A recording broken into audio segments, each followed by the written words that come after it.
Alright, hi everyone. This is a Mr. Burns video. I know I don't look the greatest, but I am working on basically it's an Electrolux, but it is a Kenmore Elite. Its nomenclature is 417.4110.1000. Okay, now in this particular machine, I was listening to all the experts, and the experts told me because it wouldn't spin that I needed to replace the door lock assembly, and then I ended up replacing the module inside of here before I figured out how to figure out the codes of the machine. So what you do with this particular machine is you hold these two buttons down for about 5 seconds and your code flashes up. Now I can't remember the code exactly. I think it's a 39 or 59. I can't remember the code. But anyway, so I had what's called a tach meter error, and I should have thought about this sooner, because when I first originally took the machine apart, this particular pin and that particular pin over on this side were missing, and of course not hooked to the rear stabilizers or shock absorbers. It rattled around and rocked and everything else. So it was suggested that I replace the motor control unit, this unit right here, which I did. You know, and I took the old one out and hit it with the ohm meter, and it was actually showing that the part was fine. So then I went and I replaced the motor. Okay, this is the motor. And I put the new motor in, and it still acted just like the old motor. Okay, did the same thing. It would start, fill with water, wash, flip the clothes around for about 10 minutes. The timer didn't seem to work quite correctly, and so it would shut down and say call for service. All right. And so I checked out the other motor and the ohm meter, and it seemed to be correct. I called a friend of mine, and he said, well, sometimes the motor unit, the connection here on the motor gets loose, and it, cause you a problem. So by replacing the motor, I figured, well, if the connections down here in the motor were loose, then it would have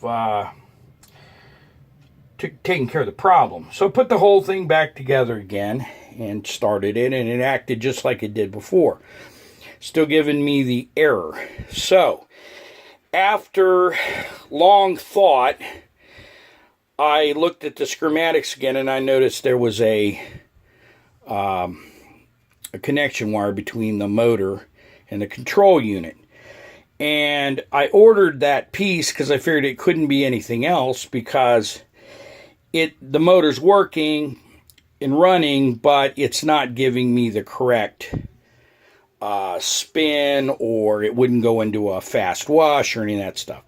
So, but I still couldn't find the issue. I mean, I just couldn't find the issue, so I was kind of at my wit's end.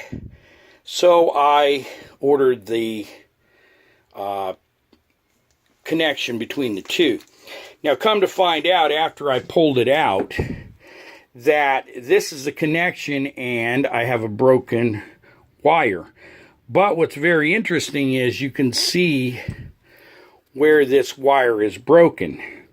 It's broken right underneath the cable tie. So now it was still tied down, but it was broken. And it just baffled me as to why I was having such a problem. And if you notice, some of the wires have been moved and pulled from out from underneath. And I think that's because when this machine was rocking around, because the stabilizers were off, it was able to wear these wires and eventually break this one. And I'm sure underneath this cable tie, the other wires are probably pretty worn. So now replacing that, after replacing everything else, because of listening to the wisdom of the part select in different places and watching YouTube videos, they never really got into any of this. So a word to the wise: if your washer starts, fills with water, runs, the motor agitates the close, it sits for a while, and then you get that tach meter error on your machine, I would look for the broken cable instead of replacing all the parts, because basically now I have spent $450 replacing all these parts, and the $20 cable tie was the problem.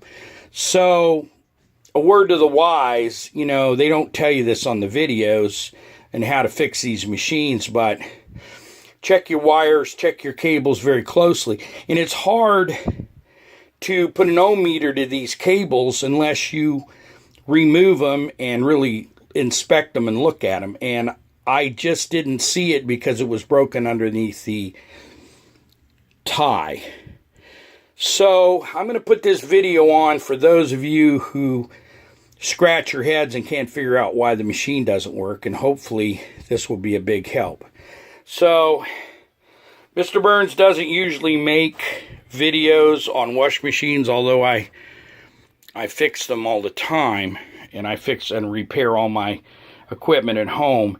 I could not find this discussed anywhere on the internet. So good luck to all you guys that repair these things. And you know, when you're hunting down a problem like this, you know, really look at the wire, because that was underneath the wire tie. So unless I hadn't jerked on the wires and checked them, I wouldn't have found it.